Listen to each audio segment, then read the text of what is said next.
Hai Le, welcome back to my channel. Apa kabar kalian semuanya? Semoga sehat dan baik-baik aja ya Le, amin. Le, di antara kalian semua, ada nggak yang percaya dengan yang namanya time traveler, mesin waktu, atau penjelajah waktu?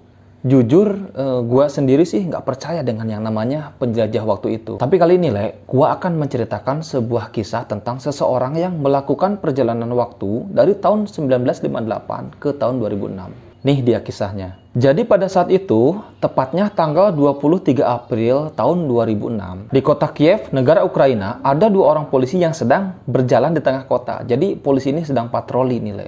Mereka tiba-tiba melihat seorang laki-laki yang nampak sedang kebingungan. Kayak orang yang linglung gitu. Lalu polisi itu menghampiri orang tersebut dan bertanya, "Halo, ada yang bisa saya bantai? Ada yang bisa saya bantu?" Laki-laki itu pun menjawab, "Sekarang saya ada di mana ya?" Lalu polisi bilang, "Kamu sekarang sedang ada di kota Kiev, Ukraina." Orang itu terlihat kaget, lalu bertanya lagi, "Sekarang tanggal berapa dan tahun berapa?" Polisi pun menjawab lagi, "Hari ini tanggal 23 April tahun 2006. Dari sini polisi udah mulai curiga. Ini orang kenapa kok nanyain di mana, tanggal berapa, tahun berapa? Lalu si laki-laki ini menjawab, 2 menit yang lalu saya berada di tahun 1958. Kenapa kok tiba-tiba sekarang saya ada di tahun 2006? Mana mungkin bisa seperti itu?" Polisi yang mendengar ini mulai kebingungan nih. Laki-laki ini pun tambah bingung ya kan. Jadi dua-duanya ini sama-sama bingung gitu. Apa sih sebenarnya yang sedang terjadi? Untuk selanjutnya, polisi pun meminta kartu identitas laki-laki tersebut. Laki-laki yang bernama Sergei Ponomarenko memberikan kartu identitasnya. Dan polisi cukup kaget karena ternyata si Sergei ini kelahiran tahun 1938. Udah gitu, kartu identitas yang dia tunjukkan itu ternyata kartu identitas pada zaman Uni Soviet. Yaitu pada waktu itu tuh negara Ukraina itu belum ada. Jadi masih bersatu yang namanya Uni Soviet gitu. Sergei pun akhirnya untuk sementara waktu diamankan oleh para polisi tersebut untuk dimintai keterangan yang lebih lanjut. Sergei kemudian ditangani oleh seorang profesor yang bernama Pablo Krtikov. Setelah bertemu dengan profesor tersebut, dia dilontarkan beberapa pertanyaan. "Kamu ini siapa? Dari mana ya kan? Semalam berbuat apa?" Itu lagu Kangen Band bro. "Apa betul gitu kamu tuh seseorang yang berasal dari negara Uni Soviet gitu?" Setelah ditanya-tanya dengan pertanyaan-pertanyaan tersebut, kemudian si Sergei pun mulai menceritakan apa sih sebenarnya yang terjadi kepada dirinya sehingga dia bisa pindah dari tahun 1958 ke tahun 2006 dalam jangka waktu sekejap. Sergei bilang sebelum dia berada di kota Kiev, dia itu awalnya itu berada di tahun 1958 bersama dengan tunangannya yang bernama Valentina Kuris. Jadi pada saat itu, dia itu sedang foto-foto dengan tunangannya. Setelah foto-foto dengan tunangannya, Sergei itu tertarik untuk memfoto objek-objek yang ada di sekitarnya nih, Le. Jadi dia tuh pergi ke daerah sekitar untuk memfoto-foto daerah tersebut gitu. Tiba-tiba dia melihat sebuah UFO di atas langit dan memfoto UFO tersebut. Dan setelah menjepret UFO tersebut, dia kaget kok tiba-tiba ada di tahun 2006 gitu. Jangankan dia, gua aja bingung sampai sekarang. Gimana sih ceritanya? Masa gara-gara memfoto sebuah UFO gitu ya kan, dia kok bisa pindah dari tahun 1958 ke tahun 2006? Udah mulai gonjal-ganjil ini ceritanya nih. Kayak ngarang-ngarang gitu dia gitu ya kan ceritanya. Tapi bentar Le, tunggu dulu nih. Rupanya si Sergei ini mempunyai foto dan film yang dia bawa dari tahun 1958 itu. Sergei pun bilang, "Kalau nggak percaya, coba aja film ini dicetak. Ini loh buktinya kalau saya habis foto-foto sama tunangan saya dan juga habis memfoto gayung terbang. Piring terbang maksudnya." Profesor Pablo ini pinter sih, tetapi kalau urusan untuk mencuci cetak foto, itu dibatas kemampuannya, Le. Jadi, Profesor Pablo memutuskan untuk memanggil salah satu ahli cuci cetak foto di daerah tersebut, Le. Dia meminta tolong kepada seseorang yang bernama Vadim Posmer. Ketika Vadim Posmer dan Om Pablo bertemu nih, Om Pablo bilang, "Bisa nggak sih lu tolong cetakin ini film dari kamera ini gitu?" Pada saat itu, Padim Posmer pun kaget, Le. Karena kamera dan film tersebut rupanya sudah discontinue dari tahun 1970. Jadi kamera itu sebetulnya sudah, kalau kita bilang tuh, sudah nggak diproduksi lagi gitu dari tahun 1970 itu. Otomatis dong, tahun 2006 kamera tersebut itu merupakan suatu barang yang langka gitu ya kan. Apalagi dengan kondisi kamera yang terlihat masih sangat bagus dan dengan kondisi film yang memang masih sangat mudah untuk dicuci cetak nih, Le.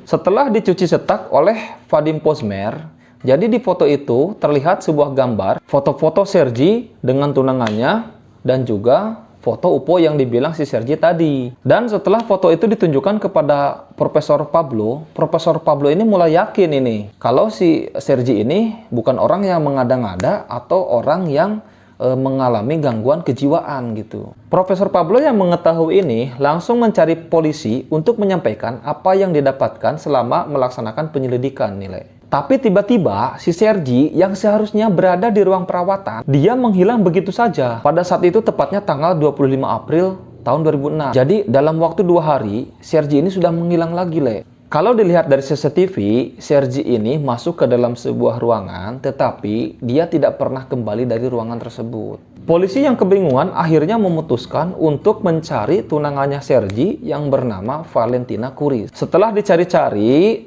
ternyata tunangannya si Sergi ini yang bernama Valentina Kuris ini ditemukan, Le. Pada tahun 2006, Valentina Kuris terlihat sudah sangat tua, atau lebih tepatnya memang sudah tua sih. Karena pada saat itu usianya sudah mencapai 74 tahun. Ketika bertemu, polisi pun langsung bertanya, apakah betul Anda Valentina Kuris? Ibu ini pun menjawab ya kan, iya betul saya Valentina Kuris gitu.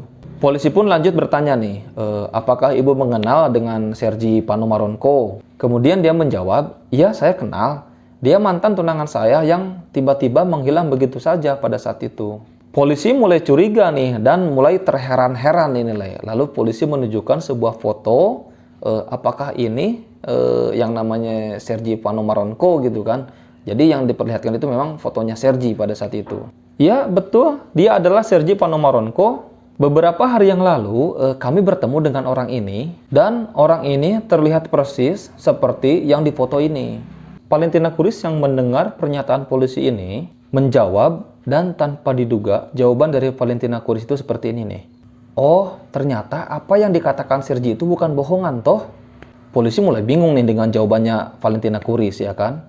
Dan ternyata Valentina Kuris ini memiliki foto yang sama dengan foto apa yang dimiliki oleh polisi tersebut, Le.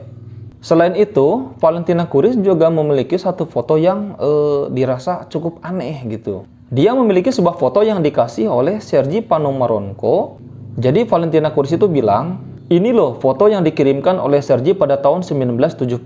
Dan pada saat itu Sergi juga bilang kalau itu adalah foto yang dia ambil pada tahun 2050. Kemudian Sergi menuliskan pesan bahwa dia akan berusaha sekuat tenaga untuk kembali ke waktunya. Waktu asli Sergi maksudnya, Le. Foto yang di tahun 2050 ini cukup unik sih, Le, sebetulnya. Karena kan sekarang ini tahun 2020 nih. Dan ini adalah situasi yang sama pada tahun 2006. Dan ini adalah foto yang katanya diambil oleh Sergi Panomarenko pada tahun 2050 di tempat yang sama. Polisi pun merasa aneh, lalu mereka melanjutkan penelusuran untuk mengetahui lebih lanjut lagi tentang siapa Sergi Panomarenko ini. Kemudian polisi berhasil menemukan sebuah file yang berbentuk suara dengan bahasa Ukraina. File itu ditemukan di Arsip Nasional Kiev. Dari file itu berbunyi suara Sergi yang sedang diwawancarai dalam sebuah stasiun TV, Le, pada tahun 1970. Sergi berkata kalau di masa depan orang-orang akan menggunakan HP, udah gitu orang-orang akan memanaskan makanan itu dengan menggunakan microwave. Kemudian Sergi juga bilang kalau di masa depan itu orang akan benar-benar menggunakan jantung buatan, Le. Di sini gua sendiri nih yang menceritakan kisah ini jujur aja ya menjadi ikut bingung gitu. Kalau emang ini sebuah kebohongan, bagaimana mungkin Valentina Kuris itu sekarang kan masih hidup dengan usianya yang sudah tua. Udah gitu dia mengenal dekat siapa sih yang namanya si Sergi Panomarenko ini gitu. Udah gitu polisi bertemu dengan Sergi Panomarenko yang mempunyai kartu identitas pada zaman dulu, pada zaman kalau kita bilang mungkin pada zaman Uni Soviet itu ya pada zaman susah lah ya kan, serba-serba gak ada gitu. Udah gitu Sergei Ponomarenko juga membawa sebuah kamera dan film. Kalau kita bilang kamera itu memang udah kamera zaman dulu, tetapi kondisinya masih sangat bagus gitu. Lalu si Sergei menghilang secara misterius begitu saja dalam jangka waktu 2 hari. Nah menurut leku semuanya nih, apakah yang namanya perjalanan waktu atau time travel ini memang benar-benar ada? Atau benar-benar memungkinkan gitu? Atau mungkin ini hanya sebuah kebetulan aja nih Le? Bisa jadi ini sebuah settingan si Sergei ya kan, udah disetting orang-orangnya siapa ya kan, pemeran-pemerannya gitu. Silahkan leku kasih komentar deh di bawah, kasih tanggapannya gimana sih tentang kisah si Sergei Ponomarenko ini. Kalau menurut gua pribadi sih jujur ya, kalau menurut gua nih, pernah gue baca sebuah keterangan kalau hal yang tidak bisa dikembalikan itu ada 3, yaitu waktu, kesempatan, dan kata-kata yang sudah keluar dari mulut kita. Jadi, gua sendiri nggak percaya kalau si Sergei Ponomarenko bisa melakukan time travel atau perjalanan waktu. Dah deh, gitu aja. Oke, segitu aja deh video dari gua. Semoga menghibur dah. Jangan lupa like dan subscribe-nya ya, Oke, see you, bye-bye.